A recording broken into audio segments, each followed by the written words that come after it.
Halo semua, salam sejahtera Malaysia. Info padu, info hangat disediakan di dalam channel ini. Selamat datang tuan-tuan dan puan-puan semua. Hari ini, tuan-tuan dan puan-puan semua, kita digemparkan dengan sebuah kenyataan dari Parti Amanah, parti yang bersama di dalam kerajaan hari ini, parti yang bersama-sama di dalam Pakatan Harapan.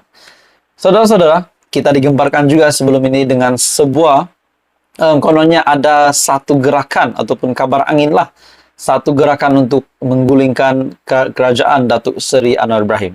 Hari ini pula tuan-tuan dan puan semua, Amanah, Parti Amanah tiba-tiba membuat sebuah keputusan yang amat dahsyat mengejutkan. Ini pula berkaitan dengan pengampunan Datuk Seri Najib Razak. Nah, ini menjadi persoalan ramai orang. Sudah pasti penyokong Najib, seluruh kepimpinan UMNO mahu bosku untuk dibebaskan, untuk diampunkan. Nah, pada akhirnya Amanah tampil bersuara. Mereka membuat kenyataan bahawa pengampunan ini tidak relevan. Lebih kurang begitu, pengampunan ini tidak layak diberikan disebabkan takut nanti menjadi titik permulaan dan akan menjadi kebiasaan pada masa-masa akan datang. Itu pendapat saya. Jadi hari ini pula, dari satu artikel Agenda Daily, tolak pengampunan Najib, Amanah, dakwah langkah UMNO terpesong. Parti Amanah merayu kepada Yang di-Pertuan Agong dan Lembaga Pengampunan agar menolak permohonan Datuk Seri Najib Razak untuk diampun dan dibebaskan dari penjara. Sudah pasti ini menjadi satu lagi isu yang bagi saya pasti mengejutkan di dalam kerajaan. Disebabkan UMNO pun kerajaan, Amanah pun kerajaan juga. Disebabkan Barisan Nasional dan PH yang bergabung hari ini sebagai kerajaan perpaduan. Dalam artikel ini dari Agenda Daily, rayuan Amanah tersebut dibuat menjelang sidang lembaga pengampunan yang dijangka akan membincangkan berhubung permohonan dibuat UMNO untuk membebaskan Najib yang sedang menjalani hukuman penjara ekoran sabitan kes SRC International Sendirian Berhad. Jadi, adakah ini keputusan Amanah ini akan menjejaskan hubungan di antara PH dan BN dan akan membawa kepada keputusan yang pasti mungkin luar jangka kita. Mungkin Amanah tidak setuju lagi dengan kerajaan hari ini.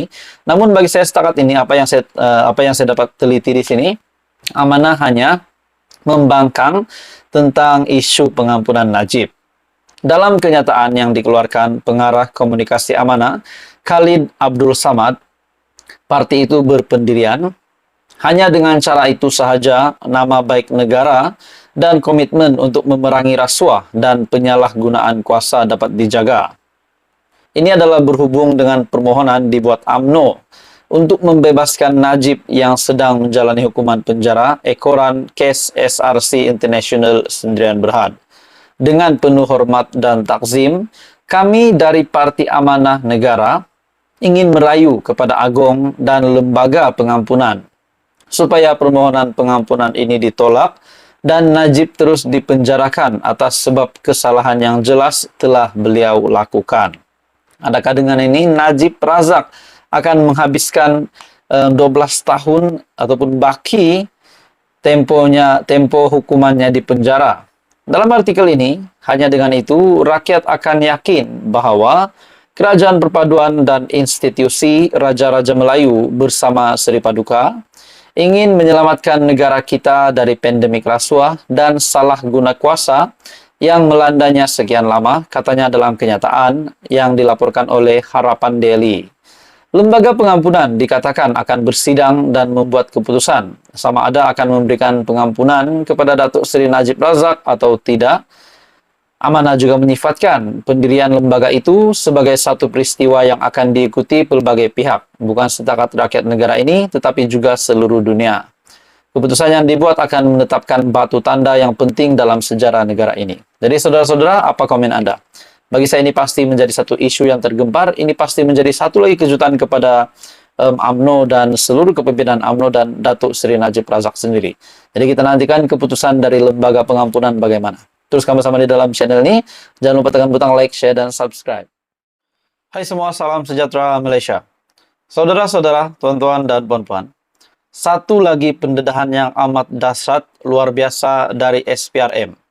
Nah, ini berkaitan dengan satu nama yang didakwa terlibat dengan sebuah gerakan untuk menumbangkan kerajaan Datuk Seri Anwar Ibrahim.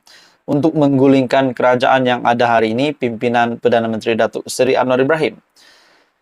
Tidak lain dan tidak bukan, nama Daim Zainuddin, bekas Menteri Keuangan, dan juga Tun Dr. Mahathir yang dikatakan akan membiayai gerakan untuk menggulingkan kerajaan Anwar. Jadi saudara-saudara, tuan-tuan dan puan semua, berkaitan dengan satu lagi pendedahan SPRM yang amat dahsyat, berkaitan dengan 12 aset luar pesisir pantai yang ditulis di dalam kertas Pandora, yang maklumatnya ada di dalam kertas Pandora. Akhirnya Daim Zainuddin disiasat oleh SPRM. Bagi saya ini satu pendedahan yang amat dahsyat dari SPRM. Dalam sebuah artikel dari sengatdaily.com, isu 12 aset luar pesisir didedah kertas Pandora. Daim disiasat SPRM. Dalam artikel ini, bekas Menteri Keuangan tersebut, Tun Daim Zainuddin, didakwa mengadakan pertemuan sulit dengan 3 operator politik Parti Pembangkang sejak beberapa hari lalu. Rakan lama dan sekutu Tun Dr. Mahathir Mohamad itu didakwa membuat perancangan untuk menggugat kerajaan perpaduan pimpinan Datuk Seri Anwar Ibrahim. Nah, saudara-saudara, setelah terdapat desas-desus ataupun kabar angin bahwa ada gerakan yang dimulakan untuk menumbangkan kerajaan, menggulingkan Datuk Seri Anwar Ibrahim, dan gerakan ini kononnya dibiayai oleh Dr. Mahathir dan Daim Zainuddin. Dan objektif mereka juga adalah untuk menaikkan semula Mahyadin menjadi Perdana Menteri, sekaligus 10 ahli parlimen Barisan Nasional yang akan turut serta di dalam gerakan ini dengan meletakkan jawatan bagi memberi laluan kepada pilihan raya kecil. Dalam artikel ini, perancangan tersebut dikatakan bagi mengelak pendakwaan terhadap salah laku membabitkan jutaan ringgit wang negara yang dihadapi oleh pihak tertentu sekarang. Sebelum ini, Suruhanjaya Pencegahan Rasuah Malaysia SPRM dilapor sedang menyiasat kekayaan di luar negara milik Daim dan keluarganya seperti didedahkan kertas Pandora. Nah, tuan-tuan dan puan semua, dalam artikel ini yang panas, yang saya tertarik, yang mengejutkan, di mana disebut nama anak bekas Perdana Menteri. Namun kita tidak tahu anak bekas Perdana Menteri itu siapa. Dalam artikel ini, Daim bersama seorang lagi anak bekas Perdana Menteri yang telah dipanggil SPRM pada Februari lepas. Putusan Malaysia melaporkan bekas menteri itu telah diminta menjelaskan aliran wang dan pelaburan ke dalam 12 syarikat luar pesisir yang berdaftar atas namanya dan ahli keluarganya di luar negara. Penyiasat juga dilaporkan sedang menyiasat sama ada dana itu datang daripada projek kerajaan atau tidak. Laporan itu tidak menyebut nama Daim Zainuddin, sebaliknya merujuk kepada bekas Menteri Keuangan berusia 84 tahun. Mereka juga tidak menamakan orang lain yang disoal siasat oleh pihak berkuasa.